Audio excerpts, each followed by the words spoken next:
Right. Well, welcome to our Direct Entry Program Special Interest Group session today.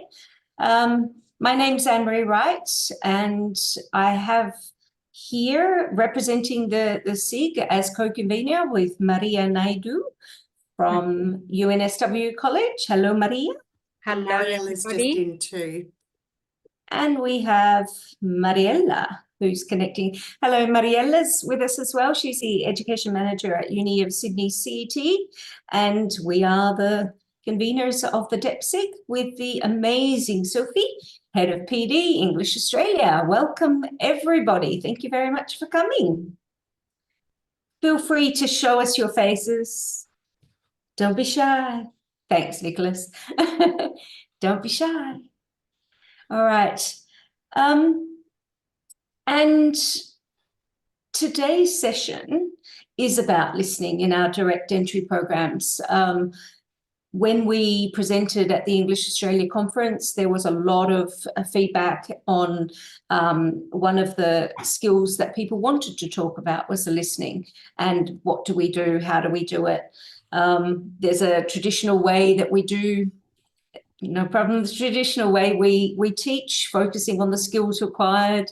Today we're doing hedging, next week it's signposting, and that's normally the way that we teach listening in our programs. But today we're going to hear of a collaborative and engaging way of teaching the listening. One of my colleagues, Leah Rosales, first developed the idea during her work at UWA CELT, and she's now moved on to be team leader and learning advisor at Edith Cowan University. But she's agreed to a colleague sharing the idea in this session. So we have presenting the idea, the fabulous Richard Tomlinson, who's the acting ELICOS coordinator at UWA CELT, and he's taught using the listening circles and has further insight into this tool. So thank you very much to Richard. Once we've done the listening circles presentation, we'll have a little chat about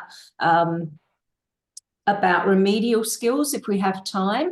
And I do encourage you all to participate in the breakout room, share your ideas. That's what this session is all about. So on to Richard Tomlinson. Thank you very much. Hi, everybody. Nice to meet you. So I'm going to be sharing, let me just, is that the right screen, Anne-Marie? Yes. Okay, so I'm going to just give you a brief introduction to the listening circles, which we use here in our LCE programs or General English. It's used at the pre-advanced level 6 class. So today, today I'll just give you a brief background as to why we started using this and why we think it's so valuable in our classes. And then I'll talk a little bit about what we actually do. So what are listening circles and the different roles of each student. And then we'll conclude with just some student feedback that we've had about listening circles. So it won't take long, it'll be about 20 minutes. And at the end, I'm happy to answer any questions. I've taught listening circles a couple of times. There's still probably some work to be done developing it further, but I think it's a great concept. And as Anne-Marie said, it was developed by Leah. So a few years ago, we actually rewrote our pre-advanced course, the level 6, for a couple of reasons. There was a new course book, so we use English File Advanced, and also because we started getting pathway students for UWA College, and the 8-month diploma and foundation students have to pass the pre-advanced course. So we basically rewrote the program. We added in some academic elements. And we also felt that the course was a little bit coursebook heavy, and we needed something, some kind of project that students could do.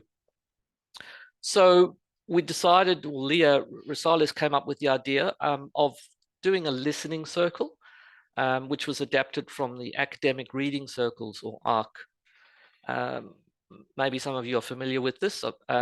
We've been using ARC readings in our academic program for years.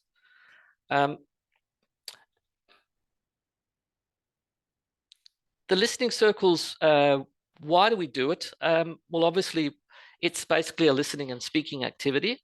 So students watch a video and then have a discussion. We use it primarily as a speaking assessment in level 6. But it's a kind of integrated skills, a lot of listening, a lot of speaking, a lot of interaction. And that's really what we wanted. We wanted those high level, level 6 speaking skills. We wanted them to be able to interact in a meaningful way, and to use the skills that we teach from the course book, like clarifying, asking for opinions, expanding, etc. We also believe it encourages active listening, and we'll, that it's something that they do in a group, and it's repeated. And from my experience, students really do engage fully in this. It also fosters learner autonomy, so that the listening part is done outside of class time. It's homework, and the speaking is done in the class. And they're completely responsible for the circle. The teacher basically sets it up, and they are responsible for basically everything. It also obviously encourages teamwork skills.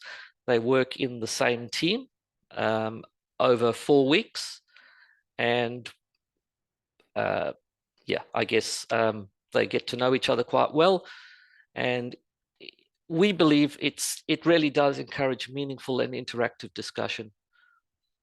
So that's basically why we decided to use the listening circles. So what are they? We have students in groups of 4, and basically they preview and select a TED Talk. The only sort of parameters we have is that the TED Talks should not be too short or too long. So we aim for TED Talks of around 10 minutes. And the topic is based on the theme for the week. So, for example, week 2, level 6 is travel and tourism. So they have to find a TED Talk together and decide on which one they're going to do. And then each student views the TED Talk from the perspective of a different role. And we'll talk about those roles in a minute. And so they each watch the TED Talk multiple times, from what I've heard from students, take notes and prepare a handout for the listening circles discussion, which is held in the following week. And then they basically photocopy the handouts. We'll send them to the teacher, we photocopy, and each group gets a copy, and then they sit down and have the listening circle discussion.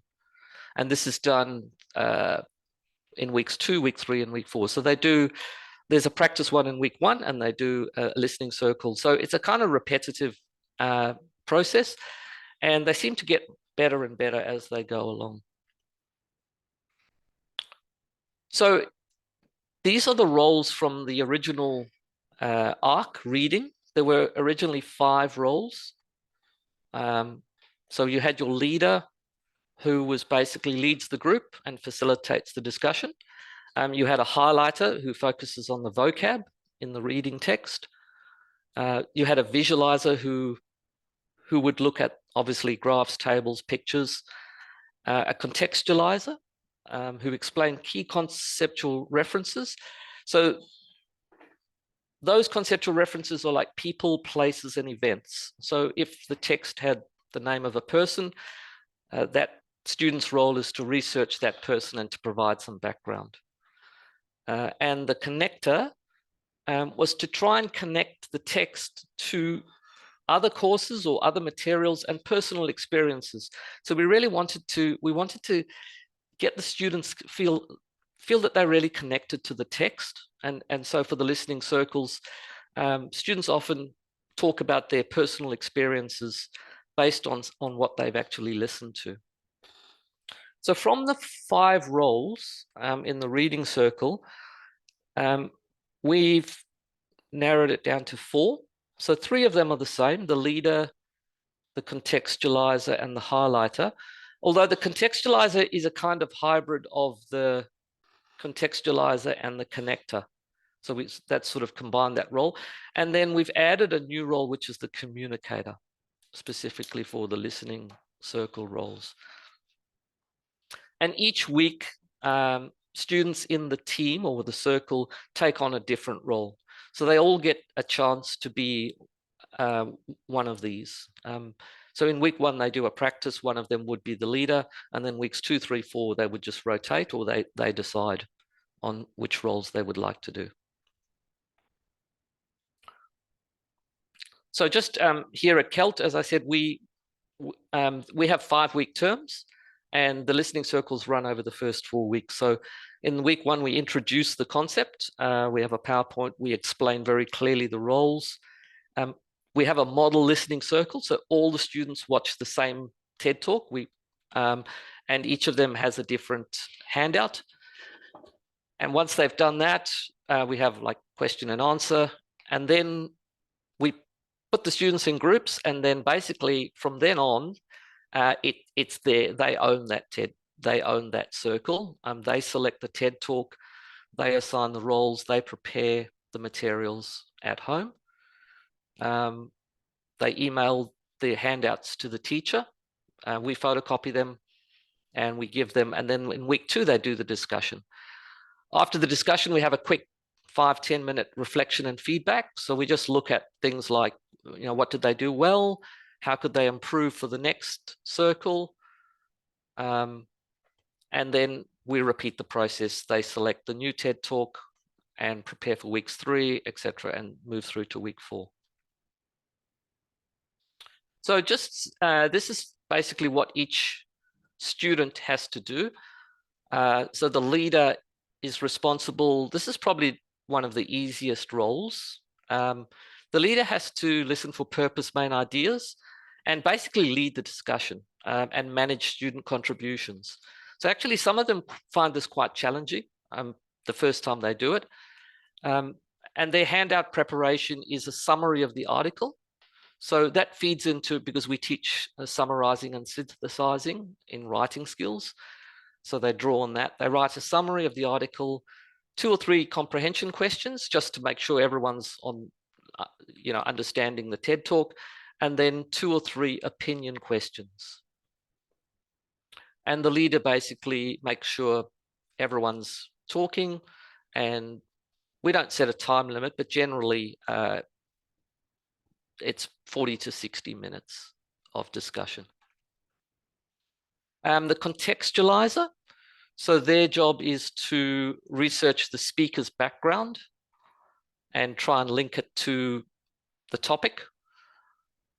So they basically summarize what the speaker's done in their life, and then they have to find 3 to 5 important contextual references. So these are references to events, people, and places. So, for example, one of the listening circles I did, the topic was passport upgrades, the need for security. And in the TED Talk, there was reference to the Iron Curtain, Estonia.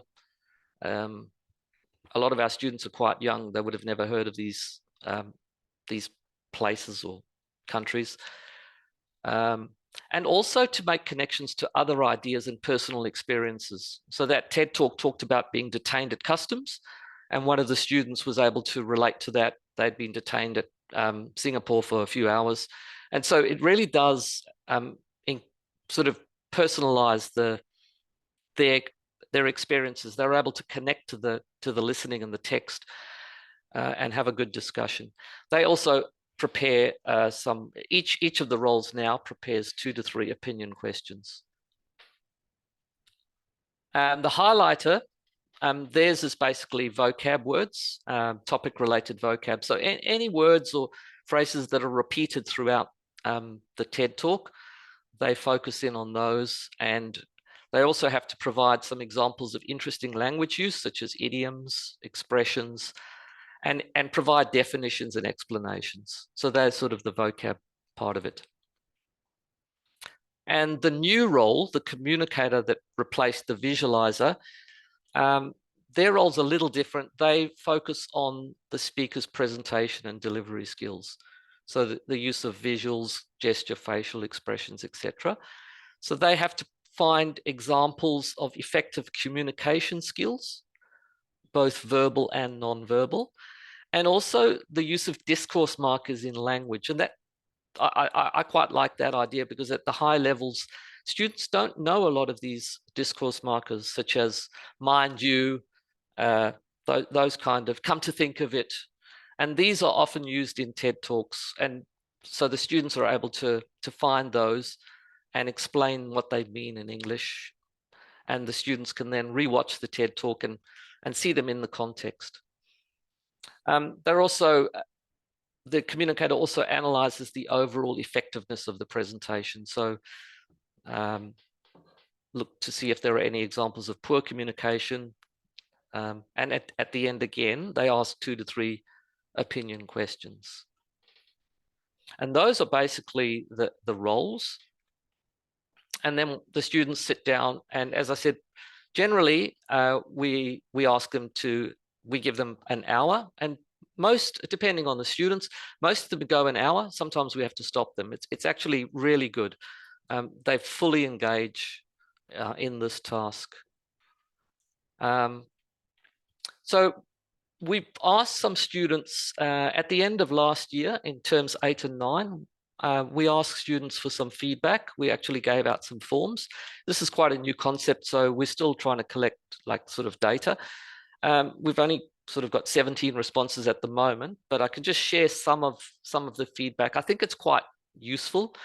So one of the questions we asked was, what did you enjoy most about participating? And I thought this was like a really valid comment. One of them said it's a real discussion. And I kind of hope that what they meant by that was that it wasn't foisted upon them by a teacher or something in a course book that they might see as not the real world. It was something that they can actually take complete ownership of. And as I said before, once they know how to do the listening circle, that's something, the whole thing is their responsibility. They take responsibility for the content, the questions, the discussion. Another student said they can learn new things and change my thinking in a good way. So I'm thinking perhaps what they mean is, perhaps when they watch videos or do listenings in the future, they might start to think more about different aspects of listenings, such as context, vocabulary, and not just simply listen and answer questions. What aspects were most challenging? Making sure people understand me. And I think that's also quite valid. Students were very aware of the need to be able to clarify and to paraphrase and to ask for clarification, and maybe even work on some of their pronunciation as well. Some students did struggle a little bit to understand each other. One of them said the responsibility of the leader, making sure everyone keeps going. And so that's again, that builds on the sort of student ownership, the autonomy, becoming an autonomous learner, and learning those sort of conversational skills that are required in the real world. A couple of them, I think the hardest role out of the 4 is the contextualizer role. 2 of the students said that was really difficult. And I think we need to have a look at that again. I'm not sure if it's explained clearly enough at times, making the connection between people, events, places. So I'd like to have a look at that in the future. And we also asked students, do you feel your group performance improved over the term? Obviously, you know, students generally don't make a negative comment, so we've got to take everything they say with a pinch of salt. But overwhelmingly, there was no negative feedback on listening circles. So like almost, well, everyone said yes. We asked them to rank whether their listening skills had improved on a scale of 1 to 5, their speaking skills and their group work skills, and predominantly 4s and 5s. I think there were only 2 that wrote a 3, no 1s and 2s. So it seems like the feedback is really positive. Do you have any other comments to add? So this was, I want to choose the TED Talk. So initially we actually gave them the topics. And so based on the feedback, we now let them choose their own. All we do is just basically make sure that the content is not too strange or something that may offend people. So basically they sit down, they each preview a different TED Talk, then they sit together and choose the one that they think's valid, and then they just double check with the teacher that that TED Talk's okay. So we've made that change. The other one was initially when we started the TED Talks, only the leader had discussion questions, and all the other participants wanted to be able to add their own discussion questions. So you can see now each role has 2 to 3 opinion questions. So that's something that we've tweaked as well. And I thought I'd just end with my favorite comment, and that was, I love listening circles, which was one of the students wrote. Any other comments? So that's it in a nutshell. Thank you very much for listening. I'm happy to answer any questions that you might have. Yeah, we can open it up to the floor if anyone has any questions. Thank you very much for that, Richard. I know, I think many of us are guilty of saying, go and do a TED Talk, practice your listening, do TED Talks, but we don't often give them enough guidance in what to look for when they're doing them. So that's really useful. Any questions? Can I ask a question about Sure. this? When you said you have 4 weeks for students to do this listening circle, now each time, exactly how many hours for each TED Talk? Does it include listening to the TED Talk or just the discussion? So in class, they spend an hour doing the TED Talk, and then they have another hour. So there's probably about 10 minutes of feedback, and then they have about 50 minutes. All we ask them to do is choose a TED Talk. So just make sure that they've got a TED Talk ready for the next week. So that can take sometimes 20, 30 minutes. We give them a bit of time, sort of go around and double check that they know their roles, because they change roles the next week, and sometimes they're still not really sure. So we spend 2 hours in class. 1 hour is the TED Talk discussion, and the other hour is preparing for the next week. All that preparation, then the actual sitting down and actually watching the TED Talk and creating the worksheet, that's all done outside of class time. Thank you. So how many TED Talks for this whole 4 weeks? Is it just a 1 or 4? We do the practice one in week 1, which the whole class watches, and then there'd be 3 that the students choose. Yeah, and each one's based on a different theme, depending on the topic for the week. Okay, thank you. Yes, David. I think you said at the beginning it's an assessment, didn't you? How is it assessed? Is it we assess it in groups, so the teacher would take out each group and basically sit and listen for, I think nowadays they listen for about 30 minutes and assess the group all 4 together. So is a score given for listening as well as speaking? There's a score given for, no, there's no score given for listening. It's purely a speaking assessment, yeah. Part of the grade is for the preparation of the worksheet and the complexity of ideas in that. And the other part is the actual speaking, so the interaction part. We really want to see that they're able to maintain and participate in a discussion.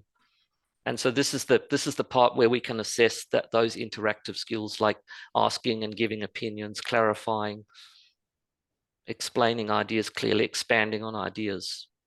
Sounds like a great way to get spontaneous speaking into the assessment. Yeah, and they really do. Once they connect with the text, I think it takes probably the first week's not so good, like week 2, but once they get to week 3 and 4, they really do get the idea, and they start sharing their own experiences. And I think that's why that student said it's a real discussion. It's not something that's just in a textbook, 5 questions, And we've tried, I like was before, we wondering, used to have an interactive task, a bit like Cambridge, where you give them a topic, you know, something like you've got people coming to visit you, and together you have to decide, you know, where to take them, etc. It's not really a real sort of discussion as the students would see it. This is owned by the students. They choose the topic. They have their own opinion questions. Anya has a question. Yep. Yes, I wanted to ask, how do you assess students each week? So each student is assessed for a different role all throughout the course? Yeah, so we actually only assess in weeks 3 and 4. Right. So week 1's just a practice. Week 2 is also considered a practice, but the week 1 they all watch the same TED Talk. It's like a model, and they get given a role that's kind of almost pre-filled. So it's got a few ideas, and they just have to watch and add ideas, and then they share. They sit together with their same role, so that the leaders sit together and see what they've written, and then week 2 is actually a practice listening circle, so it's not assessed. And so weeks 3 and week 4 are assessed. So you would have a number of groups of 4. So that's this, okay. Depends on the size of the class, yeah. Would students take double roles if there's just the numbers don't add up? Sometimes we drop a role. Right. We've found that the communicator role, the one that we added in, is probably the weakest of the roles, and that the one that's not so necessary. You really do have to have a leader, contextualizer, and highlighter. Those are the 3 main roles. The communicator, some of the feedback from students was that role was like not so useful, I think, because there's only limited sort of presentation skills that they can look at. But certainly the highlighter, the contextualizer, and the leader, those are quite challenging roles. So you've got, let's say, 3, 4, potentially up to 5 groups of 4 each week. That's a lot of assessment going on for a teacher to go around and listen to everybody. Generally, at the moment, our level 6 classes are not big, so they're around 12 students. Right. Yeah, I do wonder if we have 18. It does take up quite a bit of time, yeah. Right, thanks. When this TED Talk is selected, then especially to be assessed, how can you make sure the complexity of the TED Talk, you know, just in case one talk maybe it is a little bit more challenging than another? Yeah, well, when I've done it, I've just basically had a quick look at the TED that they've, you know, chosen. And most of the TED Talks have tape scripts as well, so you can sort of quickly scan through it and see if it's not too sort of narrow or complex or something that may be not appropriate for the class. But generally, yeah, that's the only part that the teacher really gets involved in, is actually. So sometimes they'll bring you a TED Talk and I'll just say, I'm sorry, that's too short, or that one's inappropriate, it's too political, or so we just try and find one that looks appropriate and that looks manageable. Thank you.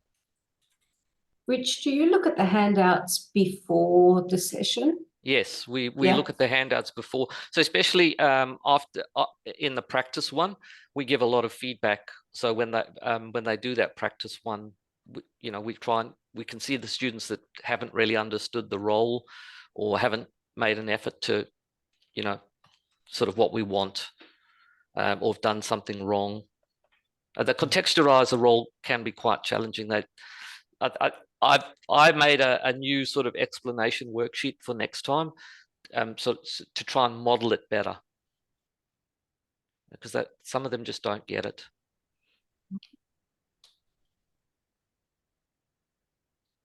I guess my only sort of caveat with this is that most of the TED Talks have a tape script, so students are often, especially like the highlighter and the contextualizer, they kind of have to read it to find the vocab and to find the discourse markers. I don't know but at the same time, we don't know at home whether they're using translators to, you know, to run through the listening. We just don't know. And so, yeah, I guess we need some more feedback as to exactly what they do. But a couple of students that I've talked to have said they watch the TED Talk 3, 4, 5, 6 times, which is good because you could never get that in class. Imagine having to watch the same TED Talk 10 minutes 4 times and they'd be falling asleep. But they do it at home. Not all of them, but. And it's really good once they've shared the information about the vocab and especially the contextualizer, the people, the places. I feel it does start to make more sense, the whole TED Talk. I also feel like that after they've done it, they should probably go and watch it again with all that knowledge. You know, so understanding where Estonia is and what the Iron Curtain is and what the Henley Passport Index is, you know, things that they probably didn't know and didn't have time to do the first few times they watched it, unless that was their particular role. So it does still need development, in my opinion, but I think it's a fantastic, engaging listening and speaking activity. And it's the same with the ARC readings. If anyone's ever done ARC readings, I'm pretty sure most students love them. They find them really useful. Thank you very much, Richard. No worries. Yeah. Anya has another question. Yeah. Sure. Do you do a like peer assessment in terms of how well the other groups go? Because do they observe each other or? No, they don't know. They don't know. Right. Very often the other groups will have different TED Talks. So initially they all did the same TED, but now they choose their own. Yeah. All they do is some feedback after the TED Talk, and so we ask them, like, you know, they sort of self-reflect. How did you, you know, what did you think you did well? What did you think you need to improve on? And, you know, how can you make the TED Talk better next week? How can you make the listening circle better next week? So as a group, they discuss those, you know, what do we need to do next week to make this a better discussion? So, sorry, just a quick question. So it's limited to the group only, is it? It's not, so they don't share what they've learned from the TED Talk with the rest of the class, is that right? No time. No, that's, yeah. Because these TED Talks do take up quite a large part. And as I said, the course is quite coursebook heavy. And so, you know, we've got to balance, like we've got to teach all those can-do skills in the course book, and we've got the extra academic skills that we've got to teach, the writing. So it takes up a lot of time. I imagine. But that, you know, to be honest, that could be something we could work on, especially in week 5, because all our assessments done by the end of week 4. So perhaps in week 5, that would be a fantastic idea of perhaps sharing, you know, maybe going and watching the TED Talk again, choosing one of the TED Talks, watching it again with all that knowledge, and then trying to sort of, you know, share it with people from another group. Thank you for that idea, Claudia. Yeah, no, that's all right. I was thinking of this, I don't know, it brought to mind Socratic circles and how they can sometimes work really well as well. And just because you're sharing that knowledge with another group who may not have that confidence, but need to learn, you know, want to learn about it. As I've only taught this twice, and, you know, I think there's still a lot of room for development, but they have clearly a really good potential. Yeah, no, I think it's great. Okay, thank you very much, Richard. No worries. What we'd like to do now, because I'm curious as to see whether there's actually people behind these screens or not. So we'd like to put you into breakout rooms to have a discussion. I know this part, you've got to actually talk now. But we'd like to put you into breakout rooms for a discussion. I'm just posting the questions for discussion. Would listening circles work in your classes and contexts? What other ideas do you have for teaching listening? Is there anything else that you've done similar or very different that you think works well and you'd like to share with a breakout group and then perhaps the main group? And has AI made you change anything in your listening teaching, and how so? So those are the 3 questions. Sophie's going to put you in breakout rooms for about 10 minutes or so. We'll see how you go. We'll come and see how you're going. Maria and Mariela and myself and Richard. And yes, let's I'll see. join a breakout room. I'm happy to go in. Excellent. Yep. Excellent. Thank you very much.